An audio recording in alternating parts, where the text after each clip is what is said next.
number. No, particular order. Unahin natin ang ating top 5 for Ginoong Bongbong 2024.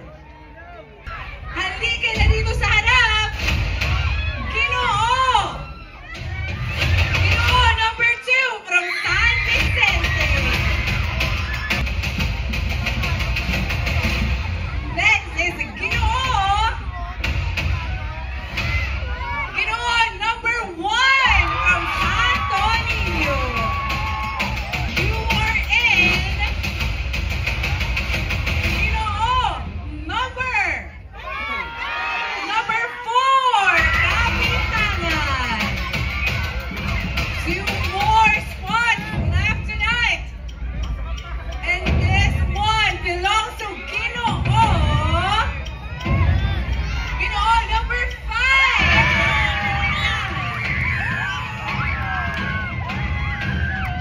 Sana lang po. Ang huling spot ay para sa'yo. Ginoo number 3 from San Roque. Bongbong, ang inyong Ginoong Bongbong 2024 top 5. And now, our Binibining Bongbong 2024 top 5 finalists.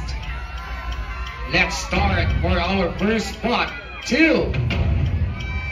Binibini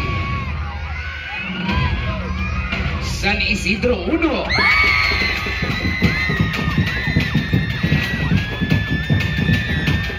Huwag ka na ding kabahan dahil pasok ka.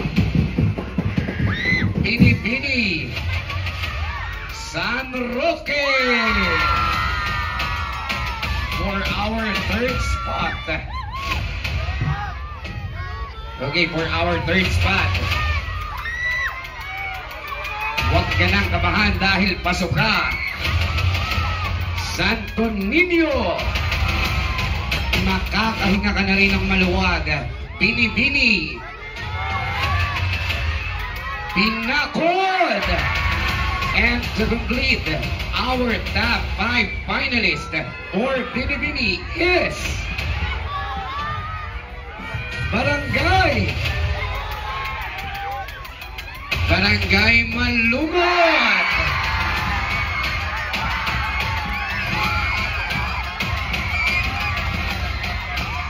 Once again, Bongbong Inyos, our top 5 finalists for Ginoo and top 5 finalists for our Binibini.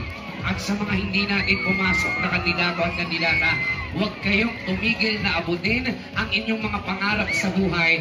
At ang Tapayan Club at Ginoo at Binibining Bongbong Organization ay patuloy na sumasaludo sa mga kabataang paumbongin na patuloy na lumalaban bawat sa hamon ng buhay. Mga Passion Corner, ito pa lang ang simula ng lahat. Sabi nga nila, hindi dahil hindi ka nakapasok sa top 5, pwede mo nang subukan ang iyong pangarap. At hindi pa dito natatapos ang lahat. Grabe. Palapit na tayo ng palapit para sa gabi ng koronasyon.